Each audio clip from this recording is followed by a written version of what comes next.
The North Atlantic in World War II, a vast, cold expanse of water that became a critical battleground.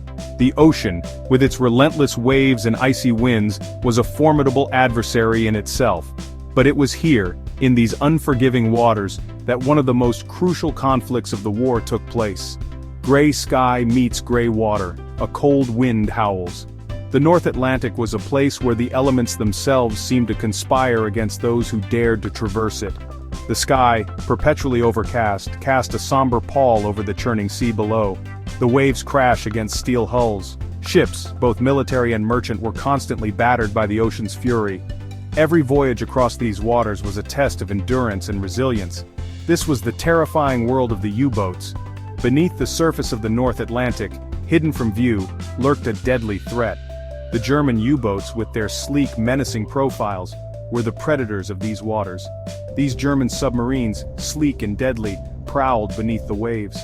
They were the unseen menace, the hunters in this underwater battlefield. Their mission was clear: to disrupt and destroy the vital supply lines that kept Britain in the fight.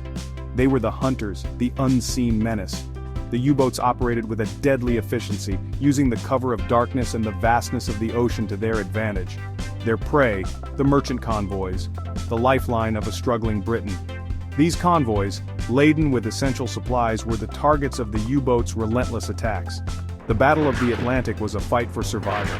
It was a battle that pitted the ingenuity and determination of the Allied forces against the ruthless efficiency of the German U-boat fleet. Admiral Karl Dönitz, a name whispered with fear and respect. He was the mastermind behind the Wolfpack tactic, a deadly strategy of coordinated submarine attacks. Dönitz understood the power of the pack. Lone wolves could be hunted. A pack, working together, could overwhelm the enemy. His U-boats, the Grey Wolves, would stalk the convoys, waiting for the order to strike. When it came, it was swift and brutal. Imagine the terror, the cold sweat trickling down your back, the pounding of your heart echoing in your ears. You are a sailor on a merchant ship, tasked with the vital mission of transporting essential supplies across the treacherous waters of the Atlantic during World War II. The vastness of the ocean surrounds you, an endless expanse of water that seems to stretch into infinity.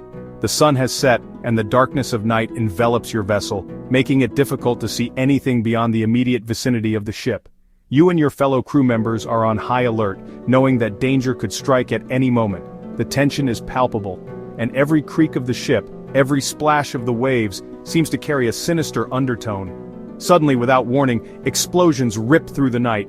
The once calm and serene ocean is now a scene of chaos and destruction. Torpedoes fired from unseen enemies find their marks with deadly precision. The impact is devastating, and ships around you begin to erupt in flames, sinking beneath the waves. The screams of men mix with the hiss of burning metal, creating a nightmarish symphony of fear and despair. This was the reality of a Wolfpack attack. German U-boats operating in coordinated groups would target Allied convoys, unleashing a relentless assault that left little chance for escape. The U-boats, like phantoms, would disappear back into the depths after their deadly strike, leaving behind a trail of destruction and fear. The aftermath of such an attack was harrowing. Wreckage of sunken ships littered the ocean, a grim reminder of the lives lost and the perilous nature of the mission. Survivors clung to debris, their faces etched with shock and disbelief as they awaited rescue in the cold, unforgiving waters. The bravery and resilience of these sailors cannot be overstated. Despite the constant threat of attack, they continued to navigate the dangerous waters, driven by a sense of duty and the hope of victory. Their sacrifices played a crucial role in the eventual success of the Allied forces, and their stories serve as a testament to the human spirit's ability to endure even the most harrowing of circumstances. As you imagine yourself in their shoes, remember the courage it took to face such overwhelming odds. The convoy's nightmare was not just a battle against the enemy, but a battle against fear itself. It was a test of endurance, of willpower, and of the unbreakable bond between comrades in the face of unimaginable adversity. This was the reality of a Wolfpack attack, a scene of chaos and carnage where the line between life and death was razor thin. The U-boats, like phantoms, would disappear back into the depths, leaving behind a trail of destruction and fear. The aftermath of such an attack was harrowing. Wreckage of sunken ships littered the ocean, a grim reminder of the lives lost and the perilous nature of the mission. Survivors clung to debris, their faces etched with shock and disbelief as they awaited rescue in the cold, unforgiving waters. The U-boats, like phantoms, would disappear back into the depths, leaving behind a trail of destruction and fear. The convoy's nightmare was a testament to the bravery and resilience of those who faced the horrors of war on the open sea. Among these wolves, one U-boat carried an aura of dread, the U666. The number itself, a chilling omen. Its captain, Capitan Richter, a man of few words and steely nerves. Some whispered he was touched by darkness, that his boat was cursed.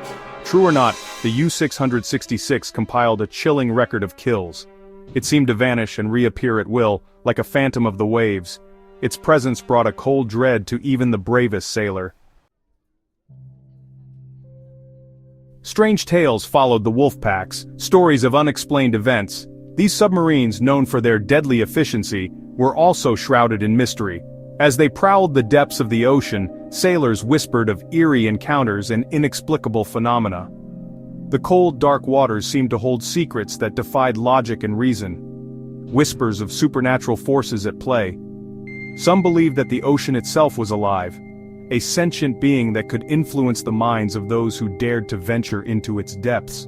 The shadows that moved just beyond the reach of their lights, the strange currents that seemed to pull them off course, all added to the sense of an unseen presence watching them. Some spoke of strange lights seen in the water before attacks. These lights, often described as glowing orbs or streaks of luminescence, would appear suddenly and vanish just as quickly. Were they a natural phenomenon or something more sinister? The sailors could never be sure, but the lights always seemed to herald danger. Others told of ghostly apparitions on the decks of sinking ships. These spectral figures, often seen in the midst of battle or during the chaos of a sinking, were said to be the spirits of those who had perished at sea. Their presence was a grim reminder of the ocean's unforgiving nature and the thin line between life and death on the open water. Sailors, driven mad by fear, claimed to hear voices through the hull, whispers from the deep. Was it the stress, the constant threat of enemy attack, the claustrophobic conditions, and the isolation could all take a toll on a sailor's mind? But the voices were so clear, so insistent, that many believed they were real.